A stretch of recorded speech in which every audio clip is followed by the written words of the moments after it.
What's up, YouTube? This is Sergio with another video. In this video, I kind of wanted to show you some footage that I've done at fires, also some images. For those who are not aware, I am a documentary photographer in Brooklyn, New York. For the past 2 years and a half, I've been focusing primarily on the members of the fire service.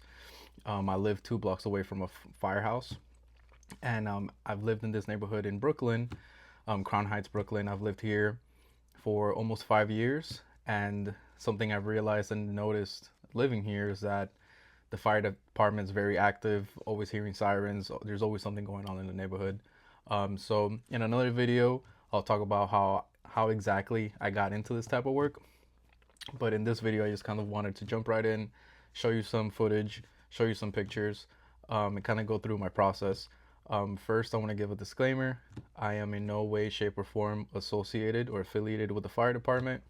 I am a photographer whose background is mostly in street photography. I've been doing this for almost 10 years. I've had group gallery shows in Miami, Nashville, Tennessee, and here in New York. After years of doing this kind of work, I felt a little discouraged and a bit stagnant in that kind of type of work. I felt like I um, I was just doing the same thing for so long. I felt like it was time to do something different. When I was in college, I wrote many essays and wrote a lot of papers on different photographers, mostly documentary photographers. So even my approach to street photography had like a documentary approach. So 2 years ago, I was able to make the pivot into documentary work, and it's something that I'm really excited and proud of. So for the past 2 years and a half, I've been photographing the members of the fire service, primarily in Brooklyn, because this is the borough that I live in. So it's easy for me to get around. I have a car, so I also do have a radio, and with the radio, I'm able to hear when there's a fire, when there's an emergency, and the fire department responds. So I use that radio to know what's going on. I always have it on. Um, so this one fire, that's actually my radio going off right now. I always keep it on. I even sleep with it because you never know what's gonna happen at any time. But anyways, I this one fire that I'm going to show you is a fire that I went to in 2024, May 1st. This was a fire at a grocery store. Um, it was a pretty intense fire. Um, it's a fire that started at a grocery store and it spread to 4 residential buildings. In total, 7 people were injured, 6 of them firefighters with minor injuries. One was a civilian with smoke inhalation. Luckily, there weren't any serious or critical injuries. The purpose of these photographs and of this video is for educational purposes, to encourage photographers and documentary photographers who are maybe interested in this kind of work or have never heard of this kind of work. So I'm not the first and I'm not the last to do this type of photography. There's a lot of awesome, amazing photographers that do this kind of work, and it's really inspiring. But this one fire, it was a fifth alarm fire. Over 250 firefighters responded to this. The call, if I remember correctly, the call came in around 3 o'clock or 4 o'clock in the afternoon, and the fire wasn't completely under control until like midnight. It was intense, it was chaotic. You'll see now the footage, you'll also see the photos. I'll do a voiceover over the pictures and let you know what my thoughts were, or like my process and why I took the image the way I did. If you have any questions, suggestions, please leave them in the comments. I just want to emphasize that I don't photograph people that are injured, whether they're firefighters or civilians. I try to have a very positive moral compass. I try to do this kind of work with respect, with integrity, and with empathy. When fires occur, this is someone's home. People often lose everything, so I'm very sensitive to those things. I don't work for a news outlet. I don't work for anyone. I'm an independent documentary photographer. So I do this to be able to provide photos for the fire department and for the firefighters, so that they have something that they can remember. They use it for training purposes. I've photographed firefighters at their very first fire. As a probationary firefighter, I've been there when it's someone's last fire and they're about to retire. I usually don't have that information right away, But once I post the images and people start messaging me, I mean, it's really rewarding to be able to provide these kind of photos and have guys get really excited and happy to like see themselves doing the work that they do. It's dangerous and it's hazardous. So yeah, so really excited to show you the footage and show you these images. So let's go ahead and jump right in. First, I'll show you the footage when I first got there. So usually I'll have 3 cameras with me. I'll have a Leica M246, my black and white monochrome camera. I'll also have a Leica M3 with a 90, or sometimes I throw in a 28 on there, even though it doesn't have frame lengths for a 28. But what I often do is that I'll use my M246 to make photographs, and then with my Leica M3, I'll have a DJI action camera attached to it, so that way I can get footage while I'm photographing, which is what I did at this one particular fire.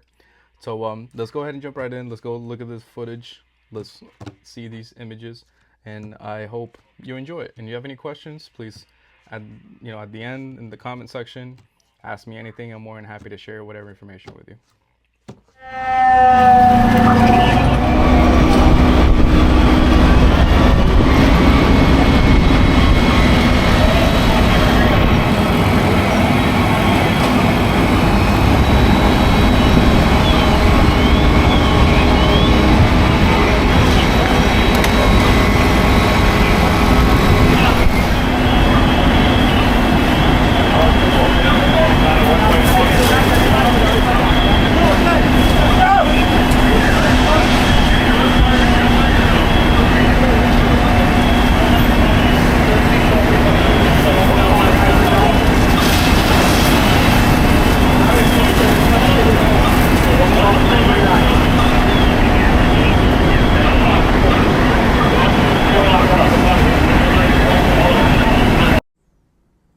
All right, so this first image is of a firefighter with his tools in his hand going towards the fire. As I mentioned before, over 250 firefighters responded. So as I got there, many fire trucks were pulling up, many firefighters were getting out. So I got pretty close to this firefighter. I was pretty much following him, walking behind him. And I really appreciate this image because I like to see that his tools are in his hand, he has his tank on, he has his helmet on, he's ready. So I think this is a pretty interesting photograph. I also like that the hoses are like white with the contrast with the concrete of the street that's pretty dark. That firefighter is pretty much extending lines to provide water to one of the buildings in which the fire had spread. So I really like that picture. This next image is a ladder company that has a ladder extended to one of the windows. I believe those firefighters had just come out of there in this picture. And that's one of the buildings where the fire had also spread. So they're fighting the fire from inside. These guys, they only have very limited oxygen. So once that oxygen's out, they need to come out and another company goes in. So these guys had just come out. I believe they could have been about to go in, but I'm pretty sure they were coming out. Otherwise, I would have had photos of them going in. Once I got there, I mean, it was a really active fire scene. So there was a lot going on. It's pretty chaotic, very loud, as you saw in the video. I mean, there's a lot of smoke, there's a lot of noise. My radio's going off, their radios are going off. I mean, it's chaotic. This next image was when I was walking around the block to look at the images. To look at the other buildings that were affected and the fire had spread and it was completely smoky. This is where I was breathing in a lot of smoke. So I got this one picture. You can see a tower ladder in the back. They use this apparatus. Once you can't attack a fire from the inside and you're fighting the fire from the outside, they pretty much, it's like a bucket.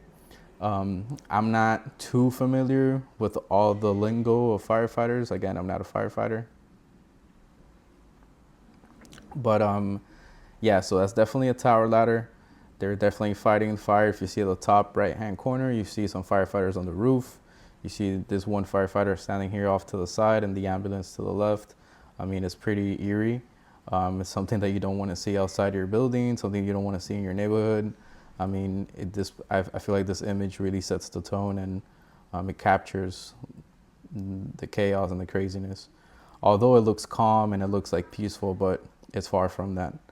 The next picture is firefighters going in and out, moving through the trucks. You see the smoke in the back. You see the ladder that's extended as well. I mean, again, you see the tower ladder at the top left-hand side. Pretty intense fire. There's guys moving in and out. The NYPD is there too, directing people, telling people to move. So working these type of fires is very difficult because you want to be at a safe distance. You don't want to trip on a hose line. You don't want to be in the way. That's something that I try to be very self-aware. I need to be aware of my surroundings so I don't get injured or I'm not in the way of the fire operation. With this fire, I honestly should have used a 50 millimeter. I was using a 28, which is kind of wide. I should have had a 50. With my 50, you know, I probably would have gotten some better portraits.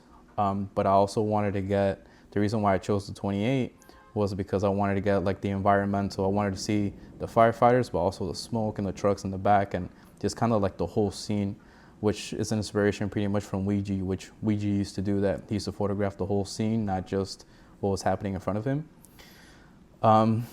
This next picture, this is one of the images from when I first got there.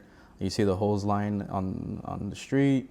You see that guy that had just come down from that ladder. I really love this picture. This picture to me, it looks like it's straight out of a movie. All that smoke. I mean, there's a whole building there. You can't see it because there's so much smoke. The fire was just raging.